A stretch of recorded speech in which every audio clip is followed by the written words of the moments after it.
அஸ்ஸலாமு அலைக்கும். Hello friends, எல்லோரும் எப்படி இருக்கீங்க? Welcome to taste my foot. இன்றைக்கி நம்ம என்ன ரெசிபி பார்க்க போகிறோன்னா மஷ்ரூம் மசாலா, அதாவது காளான் மசாலா. ரெஸ்டாரண்ட் ஸ்டைலில் வீட்லேயே எப்படி சூப்பராக பண்ணலாம் இன்றைக்கி நம்ம பார்க்கலாம்.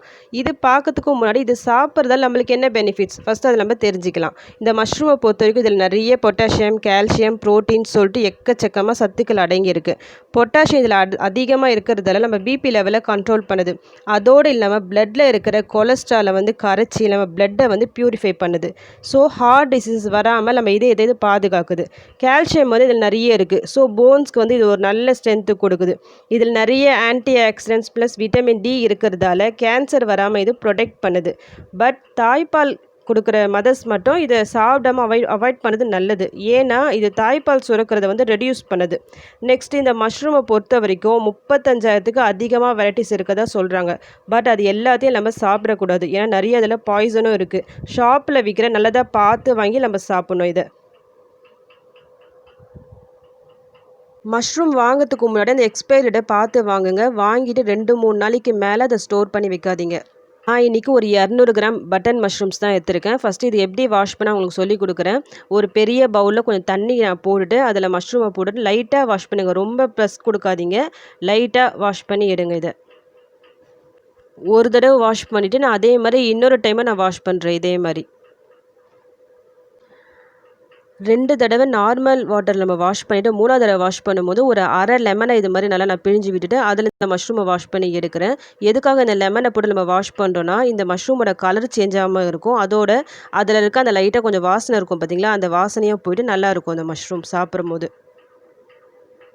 இந்த மாதிரி வாஷ் பண்ணி எடுத்த மஷ்ரூமை ஒரு ட்ரைனரில் போட்டு வச்சுக்கிங்க. அந்த தண்ணியெலாம் நல்லா வடிஞ்சிட்ட பிறகு அப்புறமா நம்ம கட் பண்ணி எடுத்துக்கலாம். தண்ணியோடு நம்ம ப்ரிப்பேர் பண்ணிட்டா அந்த மஷ்ரூமில் வாட்டர் விடும். அப்போ தண்ணி விட்ட மாதிரி ஆகிடும், ரப்பராக ஆகிடும். அப்புறம் அந்த மஷ்ரூம் நமக்கு சாப்பிடும்போது நல்லா இருக்காது.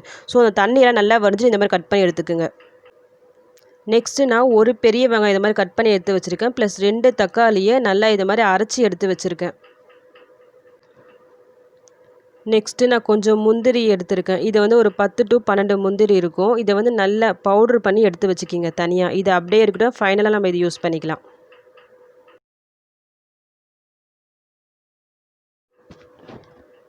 இப்போ நம்ம ப்ரிப்பரேஷனை ஸ்டார்ட் பண்ணலாம். ஒரு பேனில் தேவையான அளவு எண்ணெய் போட்டுக்குங்க. இதில் ஒரு 2 சின்ன துண்டு பட்டை போடுறேன், 2 லவங்கம், 2 ஏலக்காய். அது போட்டுட்டு பிறகு 1 ஸ்பூன் அளவுக்கு ஜீரகம் சேர்க்குறேன். நெக்ஸ்ட்டு கட் பண்ணி வச்சுருக்கோம்ல இந்த வெங்காயம், அதே இதில் போட்டுக்கலாம். வெங்காயம் இதில் நல்லா வதங்கணும், அந்தளவுக்கு நல்லா குக் பண்ணிக்கிங்க.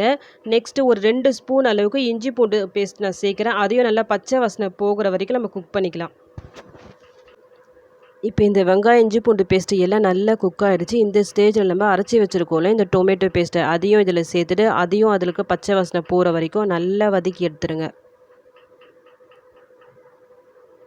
உங்களுக்கு பார்க்கும்போதே தெரியும் இந்த எண்ணெய்லாம் பிரிஞ்சு நல்லா வெளியே வந்திருக்கு பாருங்கள். ஸோ இந்த வெங்காயம் தக்காளி எல்லாம் நல்லா வதங்கிடுச்சு. வெங்காயம் தக்காளி எல்லாம் தெரியக்கூடாது, அந்தளவுக்கு நல்லா வதக்கி எடுக்கணும். அப்போ தான் இந்த கிரேவி சூப்பராக நல்லா டேஸ்ட்டாக நல்லா வரும்.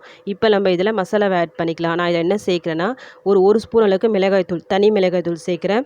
ஒரு ஸ்பூன் அளவுக்கு தனியாத்தூள், கூட ஒரு அரை ஸ்பூன் அளவுக்கு மஞ்சள் தூள். இது எல்லாத்தையும் போட்டு இதையும் அந்த பச்சை வாசனை அந்த மசாலா வாசனை வராத மாதிரி நல்லா குக் பண்ணி எடுத்துக்குங்க. ஒரு 2 to 3 மினிட்ஸ் நல்லா குக் பண்ணிக்கிங்க.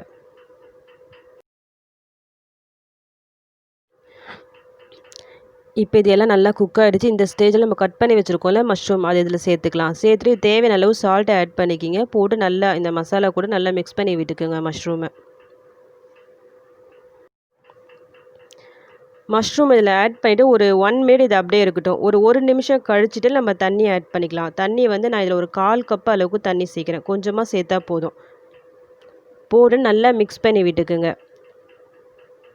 அப்புறமா நம்ம இதுக்கு மூடி போட்டு நம்ம குக் பண்ணிக்கலாம். ஓவராக இது குக் பண்ணிடக்கூடாது. மஷ்ரூமை பொறுத்த வரைக்கும் ரப்பர் மாதிரி ஆகிடும். ஸோ மீடியம் ஃப்ளேமில் ஒரு 3 to 4 மினிட்ஸ் குக் பண்ணால் போதும். இது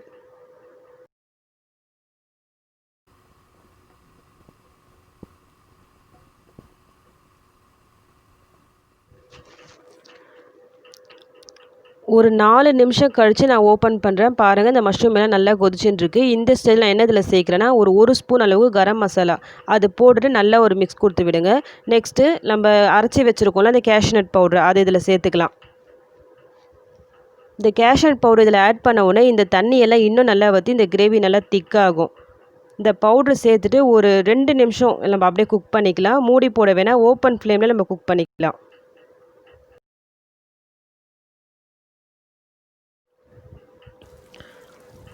இப்போ 2 நிமிஷம் ஆயிடுச்சு பாருங்கள். அந்த தண்ணியெல்லாம் நல்லா வற்றி நல்லா கிரேவியாக ஆயிடுச்சு பாருங்கள் மஷ்ரூம் இப்போ ஃபைனலாக இந்த ஸ்டேஜில் கஸ்தூரி மேத்தி, அதாவது அந்த காஞ்ச வெந்தய இலை விற்கும் பாருங்கள், மார்க்கெட்டில் வந்து அவைலபிளாக தான் இருக்குது. இப்போ எல்லா சூப்பர் மார்க்கெட்லையும் கிடைக்குது. அது போட்டுட்டு நல்லா கையில் இது மாதிரி க்ரஷ் பண்ணி ஆட் பண்ணுங்கள். நல்ல ஒரு ஃப்ளேவர் கொடுக்கும். இந்த கஸ்தூரி மேத்தியும் அந்த கேஷ்யூ பவுடர் தான் நம்ம அந்த ரெஸ்டாரண்ட் ஸ்டைல் ஃப்ளேவர் கொடுக்கும். ஸோ இதை மஸ்ட்டு ஆட் பண்ணி செஞ்சு பாருங்கள். அவ்வளோதான். இப்போ நம்ம மஷ்ரூம் மசாலா ரெடி ஆயிடுச்சு. இப்போ நம்ம ஸ்டவ் ஆஃப் பண்ணிக்கலாம்.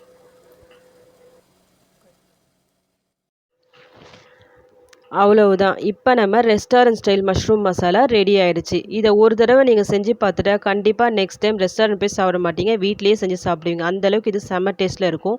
இது சப்பாத்தி தோசைக்கு ஒரு பெஸ்ட்டு காம்பினேஷனாக இருக்கும். இது ரொம்ப டேஸ்டியாகவும் இருக்கும். சேம் டைம் நிறைய ஹெல்த் பெனிஃபிட்ஸ் இதில் இருக்குது. ஸோ மறக்காமல் இதை வாங்கி நீங்கள் ட்ரை பண்ணி பாருங்கள். ட்ரை பண்ணி பார்த்துட்டு எப்படி வந்துச்சுன்னு எனக்கு கமெண்ட் பண்ணுங்கள். இந்த ரெசிபி உங்களுக்கு பிடிச்சிருந்தா என்னுடைய சேனலை லைக் பண்ணுங்கள், ஷேர் பண்ணுங்கள், கமெண்ட் பண்ணுங்கள். மறக்காமல் சப்ஸ்கிரைப் பண்ணுங்கள்.